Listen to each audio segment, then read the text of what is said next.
So, do's and don'ts of sidewalk counseling. Don't block. Normally, blocking is illegal, like as far as like driveways go. You can't stand in the way of a vehicle. And also, don't block her from like going in. So if you're talking to her, it's a good idea. Some people do this unintentionally. They like actually have their back to the abortion clinic door. They're almost like blocking her, and it almost seems like you're like she has to go past you to get in. So it's good to kind of stand like to the side like this, so she's free to move as much as she wants. It doesn't go block at all. Don't be aggressive. None of you would ever do that. Don't evangelize. Save for later. Evangelizing is okay at a certain point once you've gotten to a certain point in the relationship with her. And my favorite way to put this is we call it the Jesus bus story. But if you're walking down the street and there's a giant bus coming and there's somebody in front of the bus, are you going to yell out "moo" or are you going to yell out "Jesus loves you"? So she is about to make a very devastating mistake. So we really need to address that first before we start talking about God with her. And it is okay to talk about God just at the right time after the buses are passed. So don't socialize or laugh. This can be very tempting, especially for me.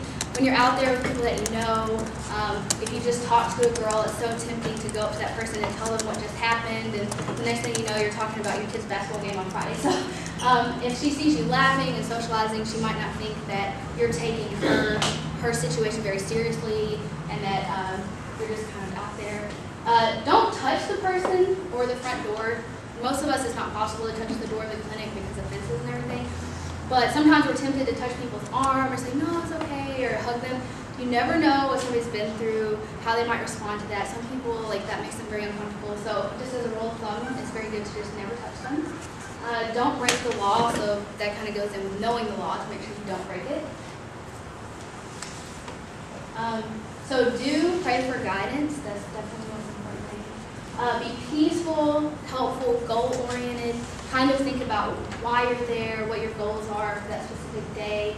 Stay on track. The more you think about your goals, the less likely you are to get distracted and start talking to people. Stay joyful and pleasant. Smile. I know, especially when I'm working in the summer and it's like 150 bajillion degrees outside and you're sweating and everything else, after 3 hours is kind of leaning against the fence like this. And you want to kind of stay a little bit peppy and vigilant. Do have compassion, and then know the literature that you're handing out. Make sure anything that you're giving her, you've gone over yourself multiple times. You know what it says, that you can answer questions that she has about the literature. What to expect when sidewalk counseling. Escorts. I'm not really familiar with the Little Rock facility. Do you guys have escorts there? No. No? Okay. If anyone has a question about escorts, we can talk about that, then you can ask a question, but we'll pass that. So you will need to expect all types of people, every race, religion, age, gender, all kinds of people show up at abortion facilities. Facilities where we love to call it police. So be prepared to deal with the police.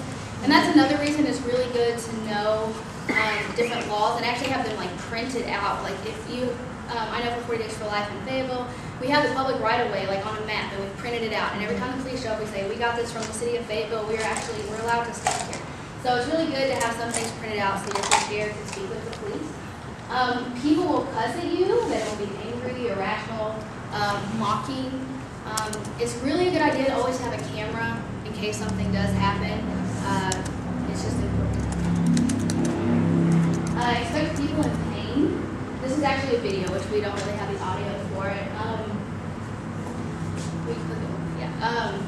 So you will see people after an abortion, and it's really, there really is nothing to mentally prepare you for some of the things that you will see. And the reason I put this video is I didn't videotape the girl, but I videotaped the audio. The worst thing that I have actually ever seen in my life, like in my entire life, was when I was in New York. We had a group of sidewalk counselors, and we did a Bible study. And it was really interesting because during that Bible study, we asked God in a prayer, like, break our hearts for what breaks yours. And literally that same day, like the most like heartbreaking thing like possibly could have happened. We had a couple come in.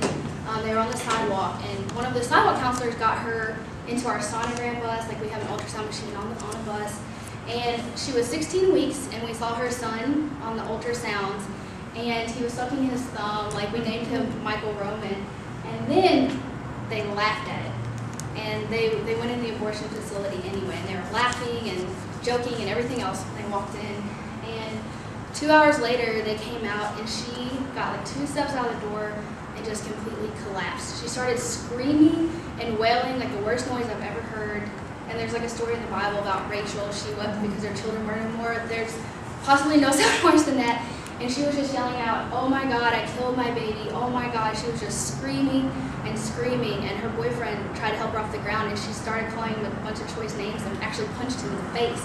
But she stayed there for 2 hours, screaming and wailing. And I only have a little bit on this video because it's like far off, but she was just like, she kept yelling, "Why, why, why?" I mean, it was just awful. So you will really, really see some things out there, especially when people come out.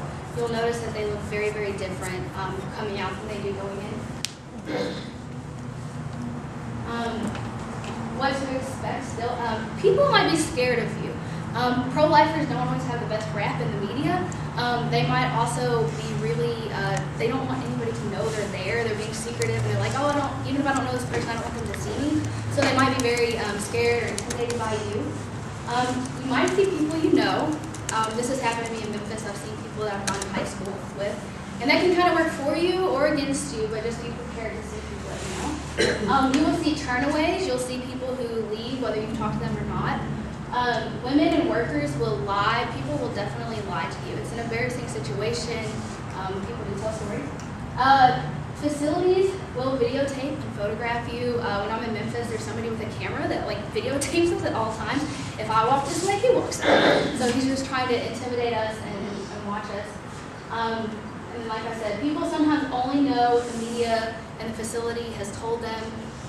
In New York, when women used to schedule appointments, we would call and like make fake appointments sometimes to see what they would say, and they would always tell us, "Oh, whenever you get here, there'll be some people outside, and they're going to harass you, so it's just best if you ignore them. They're going to condemn you, blah, blah, blah." So they're already like sometimes prepping people to see you out there and giving them an idea of why you're there, and it's the wrong idea. So be prepared to deal with that too.